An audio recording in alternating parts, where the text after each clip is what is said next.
तो स्टूडेंट्स अब हम एटॉमिक साइज के ट्रेंड को पीरियोडिक टेबल में देखते हैं। याद रखें अलोंग द ग्रुप एक एटम का साइज इंक्रीज होता है और जब हम पीरियड्स में मूव करते हैं तो एटम का साइज डिक्रीज होता है। आइए हम अब इनकी रीजंस को देखते हैं। एक एटम का साइज ग्रुप में इंक्रीज होने की वजह यह है कि शेल नंबर्स एक्चुअली इंक्रीज हो रहे होते हैं। शेल नंबर जब इंक्रीज होते हैं तो न्यूक्लियर चार्ज यानी फोर्सेस ऑफ अट्रैक्शन वो वीक पड़ जाती हैं और फोर्सेस ऑफ रिपल्शन स्ट्रांग हो जाती हैं, जिनको हम शील्डिंग इफेक्ट भी कहते हैं। आइए एक एग्जांपल से इसको देखते हैं तो आपको सारी बातें क्लियर हो जाएंगी। देखिए वंस अगेन हम बात करते हैं लिथियम की, जिसका एटॉमिक नंबर है 3। फर्स्ट शेल में आएंगे 2 इलेक्ट्रॉन, सेकंड शेल में आएगा 1 इलेक्ट्रॉन। फिर बात करते हैं लिथियम के बाद सोडियम की। सोडियम का एटॉमिक नंबर है 11, टोटल इलेक्ट्रॉन है 11। फर्स्ट शेल में 2 इलेक्ट्रॉन, सेकंड शेल में 1 2 3 4 5 6 7 8 इलेक्ट्रॉन और फिर लास्ट शेल होगा जिसमें 1 इलेक्ट्रॉन आएगा। उसके बाद आता है पोटाशियम, जिसका एटॉमिक नंबर होता है 19। तो उसमें फर्स्ट शेल होगा 2 इलेक्ट्रॉन, फिर सेकंड शेल जिसमें 8 इलेक्ट्रॉन, 1 2 3 4 5 6 7 8 इलेक्ट्रॉन। फिर आपके पास एक और शेल जिसमें 8 इलेक्ट्रॉन्स और लास्ट शेल होगा जिसमें 1 इलेक्ट्रॉन आएगा। सेंटर में सबके न्यूक्लियस है, प्रोटॉन्स की वजह से उसके ऊपर पॉजिटिव चार्ज है। अब आप देखें यहीं से आपको नजर आ रहा है कि एटम का साइज यहाँ पे छोटा है, यहाँ पे बड़ा हो गया और यहाँ पे बड़ा हो गया। इसी तरह एटम का साइज बढ़ता जाएगा जब आप along the groups top to bottom move करेंगे। उसकी रीजन क्या है? उसकी पहली रीजन ये है कि आप देखें शेल नंबर बढ़ रहे हैं। यहाँ पे टोटल हैं 2 शेल्स, यहाँ पे हो गए 1 2 3 शेल्स, यहाँ पे हो गए 1 2 3 4 शेल्स। तो हम पहले कह सकते हैं shell number increase. Second reason हम कह सकते हैं कि न्यूक्लियर चार्ज डिक्रीज हो रहा है। न्यूक्लियर चार्ज मैंने आपको बताया था फोर्सेस ऑफ अट्रैक्शन है, तो यहां पे देखिए फोर्सेस ऑफ अट्रैक्शन कम हो जाएंगी क्योंकि इलेक्ट्रॉन ये न्यूक्लियस के करीब है तो ज़्यादा फोर्स ऑफ अट्रैक्शन है। ये इलेक्ट्रॉन न्यूक्लियस से दूर हो गया तो अट्रैक्शन कम हो गई। ये इलेक्ट्रॉन न्यूक्लियस से और दूर हो गया तो अट्रैक्शन और ज़्यादा कम हो गई। तो हम कह सकते हैं न्यूक्लियर चार्ज डिक्रीज हो रहा है, decrease.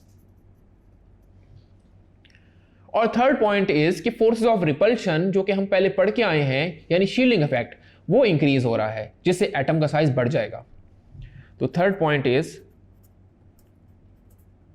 Shielding effect increases.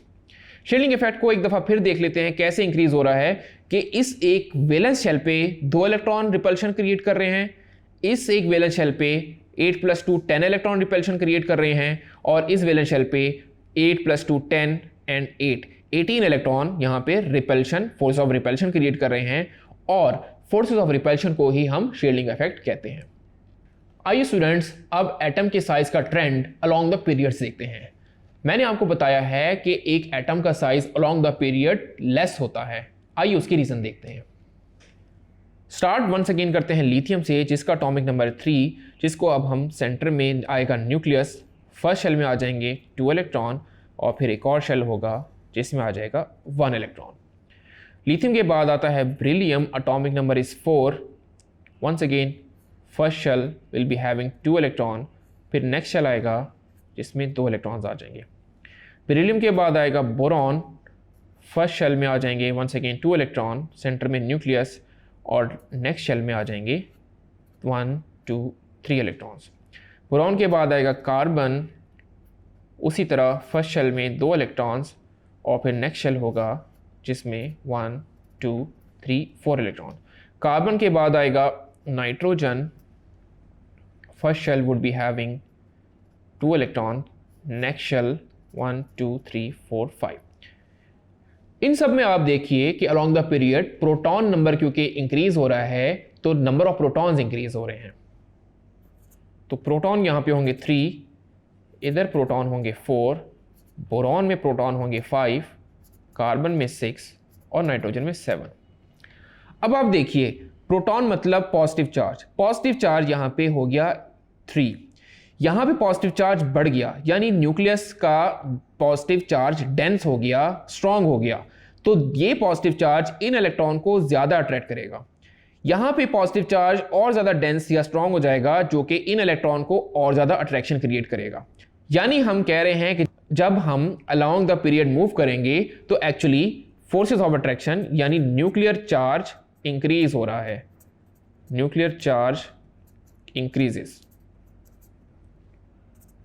Shielding effect की अगर मैं बात करूं तो शील्डिंग इफेक्ट तो यहां पे चेंज ही नहीं होगा, बिकॉज आपके पास शेल नंबर नहीं बढ़ रहा, तो हम कहेंगे shielding effect remains constant, shielding effect remains constant. अगर मैं बात करूं शेल नंबर की, तो शेल नंबर सब में 2 है, यानी सब में सेम है, तो shell number remains same, shell number remains same. तो स्टूडेंट्स ये रीजन है कि एटम का साइज एक्चुअली डिक्रीज हो रहा है, जिसमें मेन रीजन है आपकी न्यूक्लियर चार्ज इंक्रीज हो रहा है। जब न्यूक्लियर चार्ज इंक्रीज होगा, आप देखिए फोर्स ऑफ अट्रैक्शन यहां पे लेस है, यहां पे थोड़ी सी बड़ी, तो एटम थोड़ा सा ये ऐसे अंदर की तरफ आ जाएगा, फिर थोड़ी सी फोर्सेस और इंक्रीज होंगी तो और स्क्वीज हो जाएगा, और फोर्सेस बढ़ेंगी तो और थोड़ा सा छोटा हो जाएगा एटम, और फिर और ज़्यादा स्मॉलर होता जाएगा। सो ये सारी रीजंस हैं कि जिसकी वजह से एक एटम का size along the period smaller होता जाता है।